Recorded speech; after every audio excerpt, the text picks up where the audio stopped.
Boa noite, sexto B. Nós somos o grupo da eutroficação e hoje nós iremos falar sobre o que é a eutroficação, causas, os países mais afetados e como combatê-la. Então, partiu para o vídeo. O que é eutroficação? Eutroficação é o fenômeno causado pelo excesso de nutrientes numa massa d'água, provocando aumento excessivo de algas.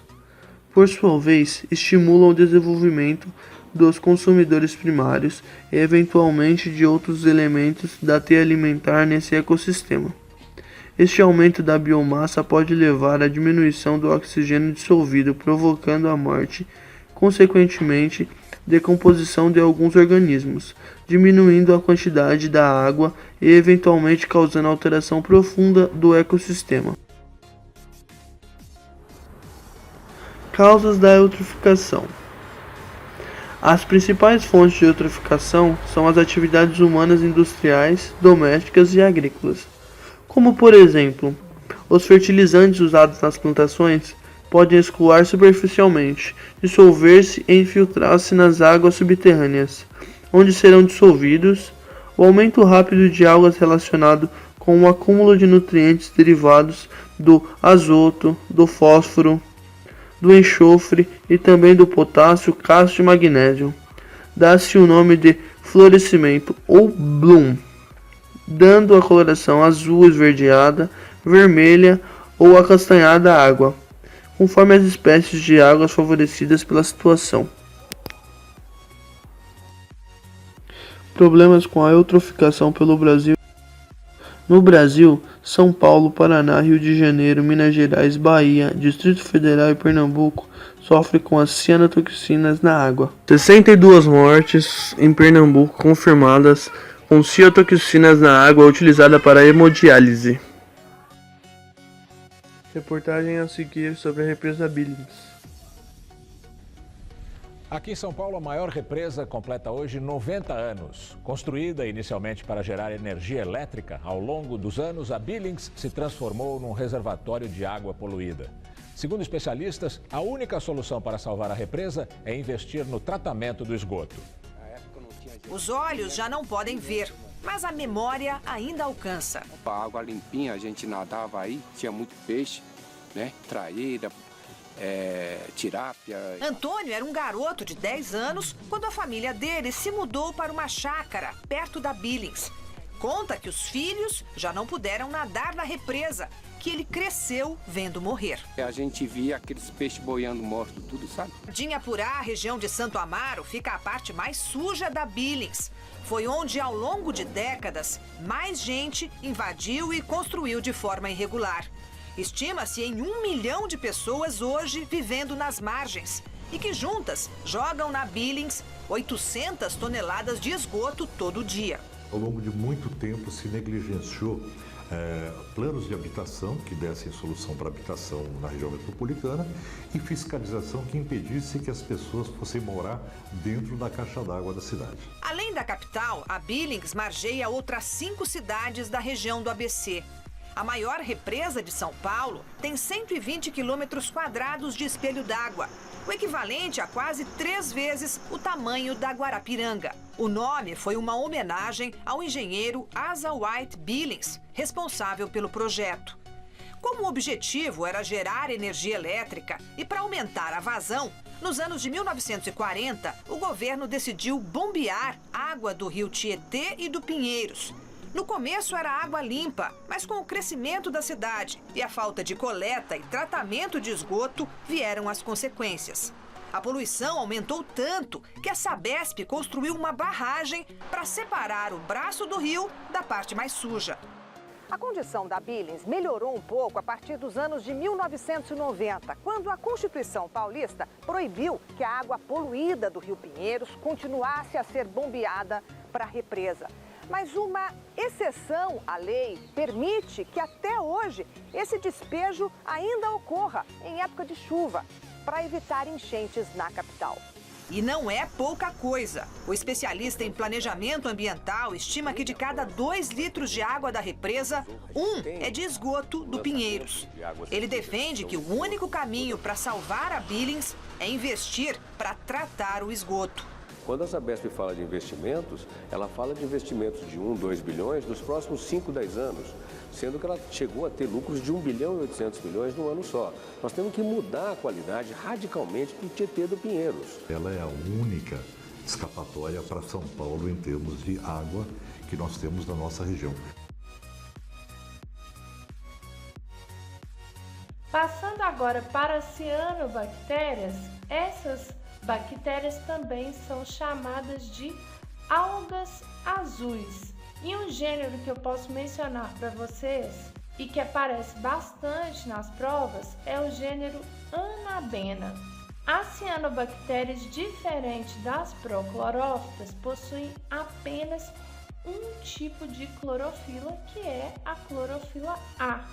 E elas também realizam uma fotossíntese que é bem semelhante à fotossíntese de algas e de vegetais. Então aqui eu estou ilustrando para vocês o gênero Anabena, e a clorofila presente no grupo das cianobactérias é a clorofila A. Mas, além da clorofila A, essas bactérias possuem outros pigmentos que são pigmentos acessórios ao processo de fotossíntese. Eu posso mencionar, por exemplo, as ficobilinas. As ficobilinas podem ser azuis ou ainda vermelhas, e é a mistura desses pigmentos que dá a cor característica das cianobactérias. As cianobactérias podem viver isoladas, mas também podem formar colônias, e muitas espécies de cianobactérias que formam colônias são capazes de absorver o nitrogênio da atmosfera. E o que elas fazem com esse nitrogênio? Elas transformam em íon amônio. E para que eles vão utilizar esses íons? Vão utilizar esses íons na produção, por exemplo, de aminoácidos, bases nitrogenadas, que são compostos orgânicos. E onde acontece esse processo de fixação do nitrogênio?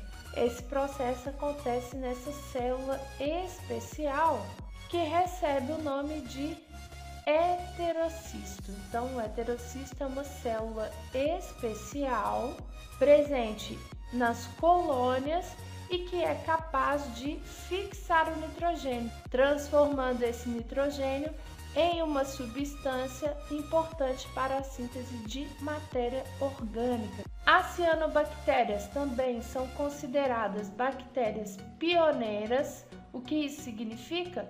Que elas são capazes de colonizar ambientes inóspitos, como por exemplo, superfícies de rochas, solo, água pobre em nutrientes. Essas bactérias criam condições para o desenvolvimento de outras formas de vida mais complexas. Além disso, as cianobactérias também são conhecidas pelas associações. Por exemplo, elas podem formar os líquens, que são associações entre musgos e algas. E existe uma associação bem interessante que é realizada com pteridófitas do gênero Azolla. Essas pteridófitas são aquáticas e se desenvolvem muito bem em terrenos alagadiços, como por exemplo os terrenos que são utilizados para a plantação de arroz. Nessa associação, as pteridófitas vão oferecer para as bactérias a matéria orgânica de que elas necessitam, e as bactérias vão aumentar a disponibilidade de nitrogênio para a pteridófita. E para a plantação de arroz não poderia ser melhor, porque esse excesso de nitrogênio que estará disponível também será utilizado pelas plantas do arroz. Uma das soluções contra a eutroficação são os açudes, que conseguem separar a água limpa da suja. Para que você tenha uma melhor visualização dos termos que vamos usar nesse trabalho e da obra em si, preste atenção nos componentes principais de um açude que vamos construir juntos. O açude é composto de um maciço de terra, que é a barragem propriamente dita.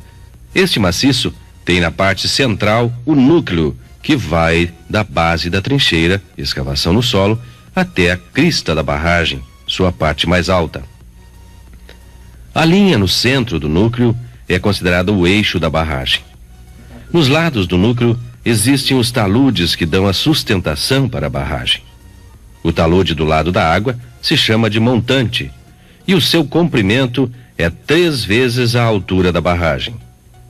O talude da parte de fora ou seca é chamado de jusante e tem o comprimento 2 vezes a altura da barragem. Vamos pegar então um exemplo. Se a barragem tem uma altura de 3 metros, o talude de montante vai ter 9 metros e o talude de jusante 6 metros. Considerando que a crista da barragem tem 3 metros, somando as 3 medidas, a base da barragem tem 18 metros. Na parte mais baixa da barragem é colocada uma tubulação para o escoamento do excesso de água e para facilitar o esgotamento do açude para a despesca.